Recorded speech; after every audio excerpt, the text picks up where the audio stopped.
Bonjour à tous, c'est Thomas Ludovox.fr, bienvenue dans ce Ludo Chrono. Aujourd'hui, je vais vous parler de Revelio. Revelio, c'est un jeu pour 3 à 6 joueurs qui peut se jouer à partir de 14 ans et pour des parties d'environ 20 minutes. Revelio, c'est un jeu dans lequel vous allez avoir une identité cachée. Cette identité sera composée d'un métier et d'un secret.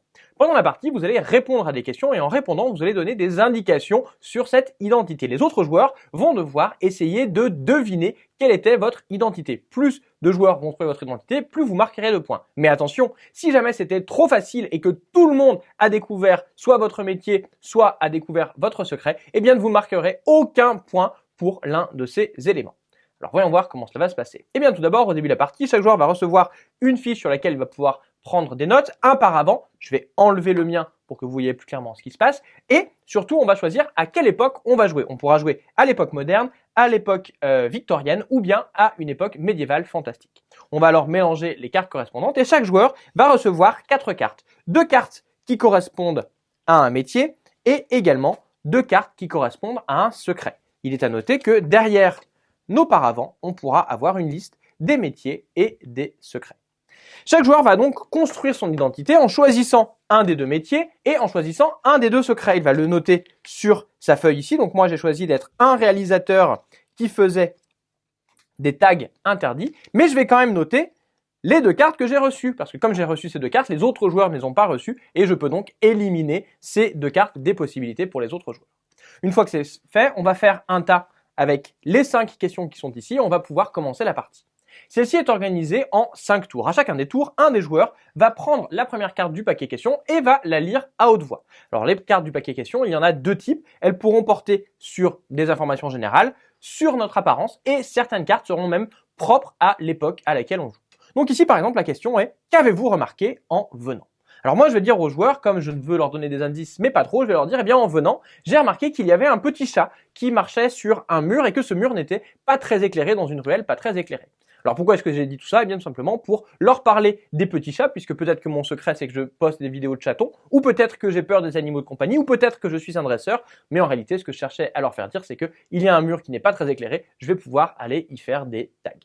Une fois que j'ai donné ma réponse, les autres joueurs vont pouvoir prendre des notes sur leur feuille et c'est au tour du joueur suivant qui va dire que lui en venant ce qu'il a remarqué c'est qu'il y avait un groupe d'ouvriers qui avaient tous un casque sur la tête. Alors là on peut aussi se poser des questions, tiens pourquoi est-ce qu'il a dit qu'il a remarqué des ouvriers? Est-ce qu'il est lui-même un ouvrier? Ah mais non, c'est moi qui avais la carte d'ouvrier donc je sais qu'il n'est pas un ouvrier, peut-être que c'est un autre indice, peut-être qu'il a remarqué le casque mais qu'en fait c'est un coiffeur qui s'intéressait à leur coiffure.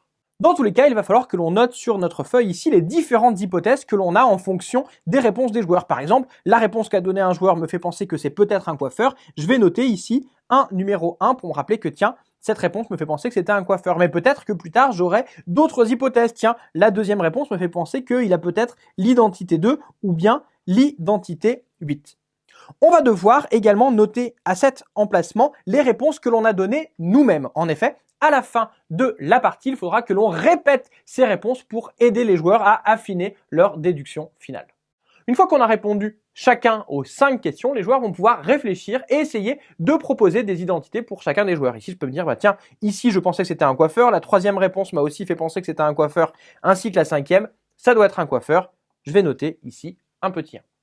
Une fois qu'on a entré nos réponses, eh bien, les joueurs vont, les uns après les autres, donner leur identité. Lorsque je donne mon identité, je vais commencer par dire, eh bien, mon métier, c'était réalisateur. Pour chaque joueur qui va dire, eh bien, c'est bien ce que j'avais dit, je vais pouvoir griser une petite case ici. Chaque case que je vais griser me rapportera un point.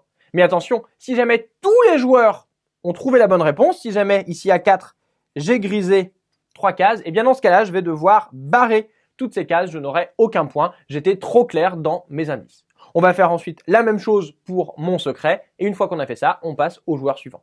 À chaque fois qu'un joueur a correctement deviné le métier ou le secret d'un autre, il va griser les cases correspondantes. Quand tout le monde a révélé son identité, on va tout simplement faire la somme des points marqués. C'est le joueur qui a le total le plus élevé qui est alors le gagnant.